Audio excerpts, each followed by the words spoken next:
그래서 얘가 그것 때문에 못하는 말하고 집에 돈도 없어서 안 갈래? 저기 있어 보내줄게. 근데 안 갔는데 결론은 이렇게 하고 싶은 말은 뭐냐면 이게 지가 요구가 있는데 이게 그때 뭐 그 타이밍이 맞질 않는 거예요. 히라가나를 배우는 타이밍이 없고 예를 들면 어저께 운전하고 가면 뒤에 앉았는데 일본말 하더라고요. 그러니까 왜 그러냐면 얘 만화 영화를 보잖아요. 그러니까 일본말을 쓸 줄은 모르는데 대충은 해요. 되게 높은 수준은 아니고요. 그러니까 이렇게 하는데 좀만 이렇게 해주면 될 텐데 라는 생각을 하는데 거기에 빠지기를 부모는 원하는데 대학교의 특징이 그건데 딱 거기까지 갈 때 뭔가 선생님들이 이럴 때 야 강제로 했으면 하는 바람이 있잖아요. 강제로 했으면 바람인데 그러고 싶습니다. 강제. 네, 강제로 뭔가가 그러니까 진짜로 부모들끼리 얘기하면은 우리 학교는 이렇게 수업을 보면 이렇게 선택 과목 있잖아요. 여기 보면 수학 그다음에 쭉쭉쭉 있는데 내가 보면 다 이걸 정할 것 같아. 이게 제일 쉬워. 이건 뭐 예를 들면 이거는 뭐 그림이라고 치면 이거 수학이야. 누구 뭐 고르겠어요? 선택 과목. 그림 갈 거 아니에요. 내가 이렇게 야 이게 너무 하신 거 아니냐고. 또 비슷한 게 어려운 선택을 해야지 뭐 이렇게 해놓냐고.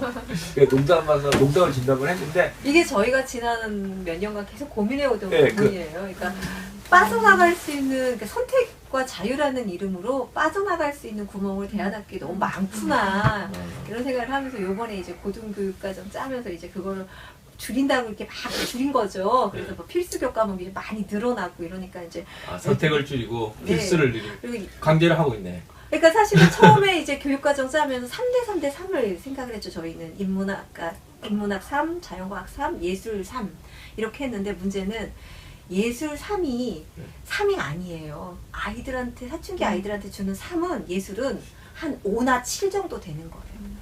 인문학과 자연과학 합쳐가지고 한 3 정도 되려나 영양면에 따졌을 때요. 그렇죠. 그래서 교육과정을 평가하면서 이 3대 3으로 하면 안 되겠다라는 생각이 드는 거죠. 그러니까 우리 학교 처음에 균형 잡힌 어떤 교육이라는 이름으로 그렇게 했는데 이건 균형이 아니구나. 아이들이 받아들인 입장에서는 인문학이 있고 예술이 있으면 뭘 선택하겠어요? 예술을 선택하겠어요.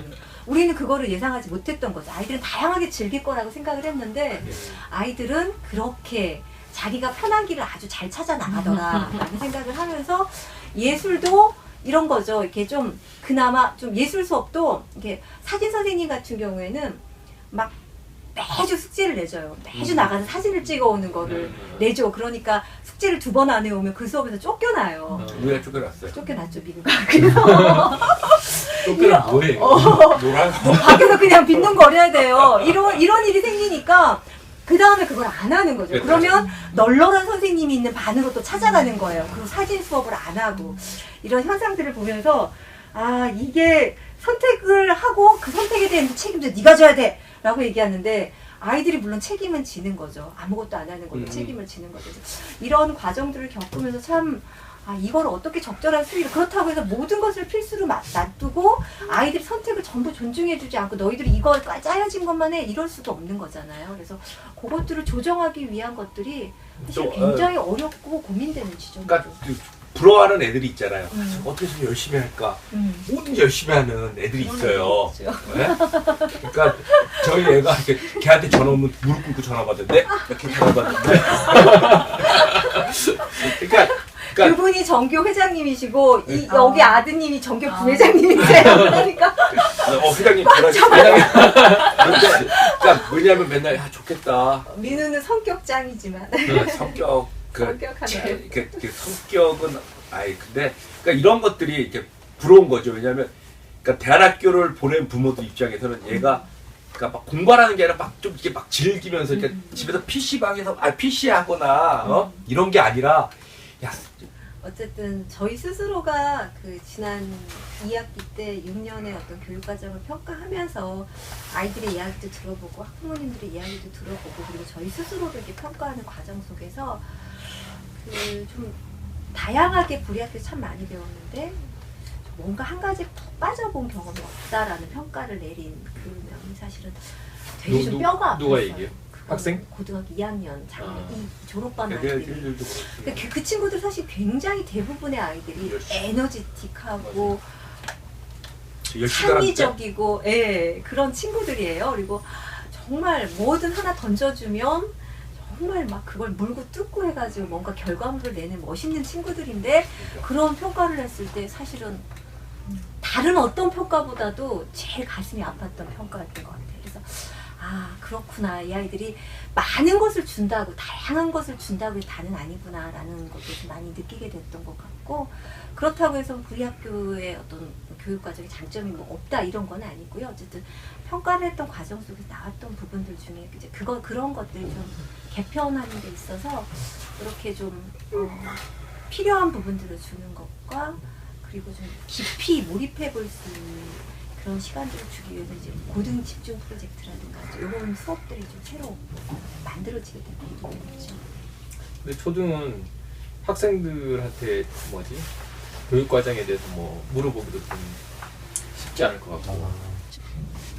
초등 교과 과정은 우리 학교는 작년에 이제 교과 과정을 좀 정비를 해보겠다고 열심히 애를 썼으나 의도했던 대로는 되지 않았지만 다른 결론을 얻었어요. 왜냐하면 우리는 처음에는 이제 뭐 아이들의 뭐 발달 단계에 관한 이론들이나 교수법이나 뭐 이런 것들을 열심히 좀 잘 연구를 해서 거기에 맞는 교과 과정을 짜보려고 했죠.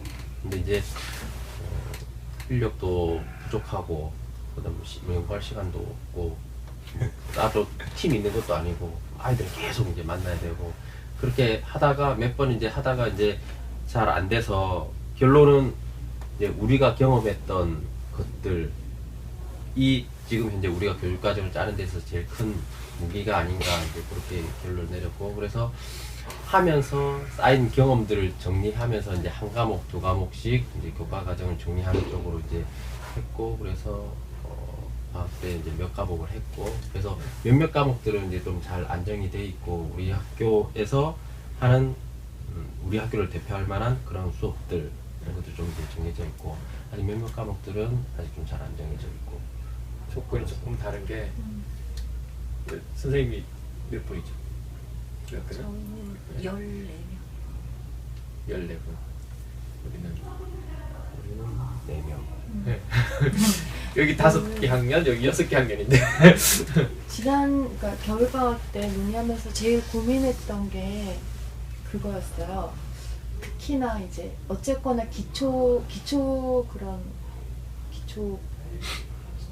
과목으로 말각을 수화샘은 중요한데, 말각은 아이들이 일상에서 늘 경험하고 구현해보고 이러는 거라서 이제 받아쓰기는 잘 못하지만 표현이나 잘 말하고 잘 쓰고 맞춤법은 틀려도 그러니까 그런 것들이 크게 부족하다고 생각은 안 드는데, 수학 같은 경우는 저희가 원래 일주일에 2시간이거든요.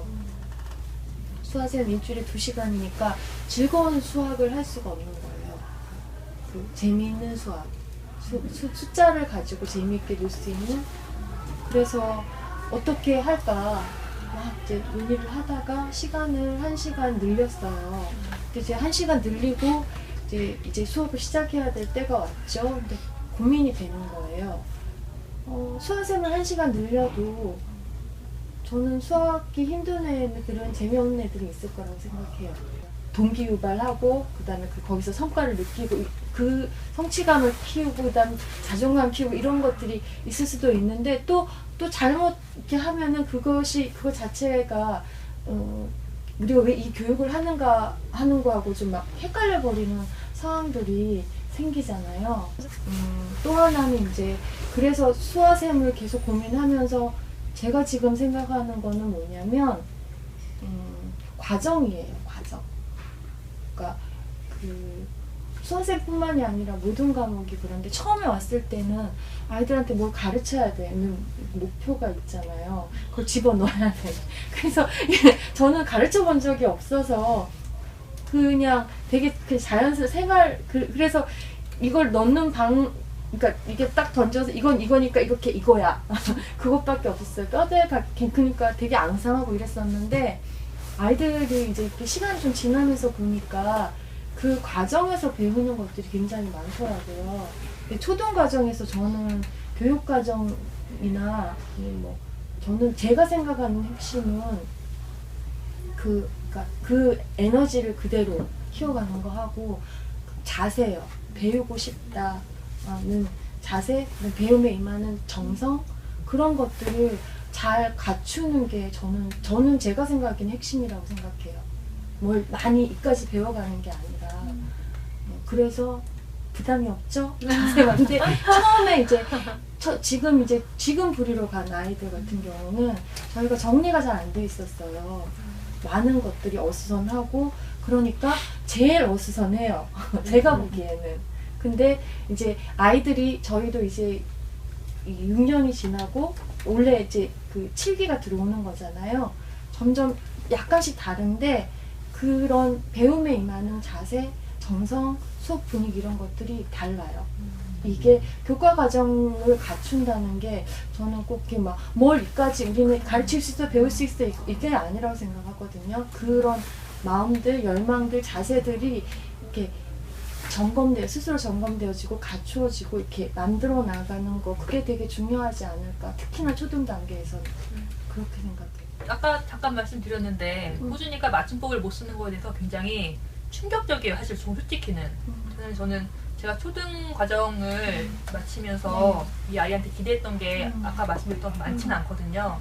구구단을 제대로 할 줄 알고 이게 뭐 곱셈, 분수 곱셈 사실은 그건 좀 이후 그것도 있긴 한데 아무튼 그거와 이제 초등 맞춤법은 우리말을 쓰고 하는데 뭐 틀림이 없이 그게 가장 최소한의 소양이라고 생각을 하는데 이제 그게 안 된다는 거가 좀 충격이었어요. 대한교육을 굉장히 긍정적으로 보고 있는 사람이고 호준이가 학교에서 굉장히 얻은 것도 많고 그렇다고 생각하는데 어디까지가 그 초등 대안에서 교육과정의 목표로 삼을 것인가 뭐 이런 고민이 좀 있었고 그래서 이런 생각도 해봤어요. 졸업 자격 시험이라도 있어야 되는 거 아닌가 아이들이 이 정도 학력을 가지고 시험 뭐 아니더라도 어떤 방식의 테스트든 뭐 이 정도의 우리 학교를 졸업하면은 이 정도의 소양 갖추고 나갈 수 있습니다라는 그런 기준이 좀 있으면 선생님들이 교육을 하기에도 좀 훨씬 넌 지표가 되지 않을까라는 생각을 했었어요. 지난해 1, 2학년 이제 그 학년 모임을 하면서 그런 이야기가 나왔어요. 그러니까 그 아이가 1년이 지났는데 글자를 잘 못 쓰는 거죠. 그래서 집에서 이제 수업을 아이랑 같이 공부를 해야 되는 상황인 거죠. 그래서 그 부모님들이 그런 말씀을 하셨어요. 좀 더 강화했으면 좋겠다. 근데 저도 이제 고민이 됐던 거죠. 얘가 어쨌거나 졸업을 하면 글을 쓸 수는 있는데 글을 쓰는 게 이게 학교 우리 교육 과정의 힘인가 아니면 개인적인 노력인가 뭐 이런 것들에 대해서 저도 혼란스럽더라고요. 그래서 교사에서 논의를 했어요. 근데 사실은 우리 지금 현재 1, 2학년 과정에서 그래서 지금 말각을 수화쌤이 1시간씩 늘었죠. 수화쌤은 전체 학년에서 다 늘었고 말각을은 1, 2학년이 1시간씩 늘었어요. 그래서 지난 겨울에 논의를 했던 것의 핵심이 그거예요. 그러니까 1, 2학년 과정에서 한글 깨치기를 더욱더 강화하는 거죠. 그런 것들에 대해서 이제 정리를 한 거죠. 근데 호준이 같은 경우에 지금 졸업한 친구들 같은 경우가 이제 그런 것들이 교사회가 이렇게 체계 교사회가 힘을 갖는다는 게 그런 것 같아요. 그 교육 과정을 체계화된다는 것도 그런 것 같고요. 그런 것들이 정리가 되기 전이었던 거죠. 저희가 되게 미안해하는 지점이기도 하고 그렇다고 뭐 지금 1학년 들어온 애들이 졸업할 때 맞춤법을 잘하리란 보장은 없지만 어쨌거나 그런 걸 이제 하나씩 채워나가는 것 과정으로 가고 있다는 거죠. 근데 뭐 구체적인 내용은 뭐 조금 다를 수 있는데 그 어떤 교육 과정에 대한 그 의견 수렴 이런 부분이 네. 되게 미묘하잖아요. 그렇죠. 그거를 뭐 상시적으로 뭐 그런 의견 수렴을 할 수 있는 그런 내용도 아니고 어차피 교육 과정이라는 게 그 길게 보고 짜야 되는 거니까 그렇다고 또 한편으로는 근데 부모들은 다 나름의 이제 욕구들이 있고 뭐 또 중고등은 또 그 학생들도 어떤 나름 또 욕구가 또 있을 거고 그런 거를 그렇다고 뭐 이건 무조건 교사일 거야라고 하기도 좀 뭔가 다르잖아요. 그러니까 대안학 때니까 그런 거는 뭐 어떻게 조정을 이렇게 하고 계신지 혹은 뭐 어떻게 했으면 좋겠는지 뭐 교육과정 자체에 대한 것들은 어쨌든 교사회의 고유한 권한이고 그런 부분에 대해서 물론 이제 의견을 가질 수도 있으시고 이제 개인적으로 얘기를 하시긴 하지만 이제 뭐 그것들을 내가 특별히 뭐 반영해서 교육과정을 짜거나 그런 일은 사실은 있지는 않았고요. 작년에 이제 5년 돌아보기 하면서 6년째 이제 준비하면서 작년에 이제 학부모님들한테 설문도 보내고 학년 모임에 저랑 이제 몇 분 선생님이 같이 들어가셔서 이제 교육과정에 대한 이야기들을 이제 하는 얘기를 또 귀담아 듣고 그런 과정이 작년에 2학기 때 내내 있었던 거죠. 2학기 때 했던 과정을 기반으로 해서 이제 2학기 내내 이제 교사회가 회의를 교육과정 연구 모임을 저희가 이제 14명이다 보니까 교육과정 연구 모임에서 한마디씩만 하면 엄청 길어지잖아요. 그래서 한 5분 정도로 해가지고 좀 저하고 이제 오래 계셨던 이제 교육과정을 좀 오래 지켜보셨던 선생님들을 중심으로 해가지고 교육과정 연구 모임을 짜고 그래서 그때 설문지 받았던 것들 이렇게 조사하고 아이들한테 또 한 거랑 학부모들은 학년 모임에 갔던 것들을 기반으로 해가지고 사실 교육과정을 새로 짠 거죠. 그래서 뭐 교사회 내에서도 사실은 불만이 있는 분들도 있으세요. 왜냐면 대안학교잖아요. 그러다 보니까 그 허라는 또 얘기들을 많이 하죠. 비워야만 채울 수 있다. 이런 틀린 말이 아니죠. 우리 사회가 너무나 많은 정보와 너무나 많은 것들을 아이들에게 주입하고 있잖아요. 그래서 아이들이 좀 이렇게 지금 늘어져 있는 아이들이라고 해서 그 아이들이 계속 늘어져 있으려는 거는 아닌 거잖아요. 좀 그 인생에 있어서 좀 정말 몇 년 정도 이렇게 늘어져 있을 수도 있고 그러면서 다시 일어날 수도 있는 거죠. 그렇기 때문에 교육과정이 좀 강화되는 부분에 대해서 교사회 내에서도 좀 이견이 있는 분들이 있으실 거고요. 그래서 이렇게 시간표 이렇게 다 짜고 보니까 아 애들 진짜 힘들겠다 막 이런 선생님들 계셨어요. 그래서 뭐야 같이 해놓고 막 이런 농담삼아 그런 일들도 있었고 또 어떤 면에서는 좀 일반 학교에도 이거보다 훨씬 빡세게 하는데 우리 애들 이게 뭐가 빡세 또 이렇게 얘기하시는 분들 학부모님들 사이에서도 그러실 것 같아요. 그러니까 굉장히 양극이세요. 어떤 분들은 애들 학교에서 놀러가게 지내야지 그러려고 대안학교 보냈고 그렇게 쉬면서 자기가 그냥 생각만 해도 된다 나는 그냥 오래 생각하다가 보면 어느 순간 나올 거다라고 그렇게 얘기하시는 분과 한편으로는 이렇게 좀 뭔가 학교에서 좀 강제적으로라도 뭘 아이가 뭘 하게 해주세요라고 하시는 분들도 있어서 결국은 다양한 대안학교 내에서도 교사나 학부모들도 다 다양한 스펙트럼이 존재하기 때문에 거기에서 중심을 잘 잡아야겠다 라는 생각을 하게 되는 거죠. 그래서 작년에 조금 이렇게 좀 밀어붙인 것도 있고 이렇게 해야 된다. 그래서 중심을 계속 잘 잡으려고 노력하고 있어요. 그거 외에는 그렇다고 해서 뭐 귀를 닫고 있을 수는 없고 얘기는 듣지만 교사회 얘기도 듣고 학부모님들 얘기, 학생들 얘기도 듣지만 중심은 잡아야 되겠다.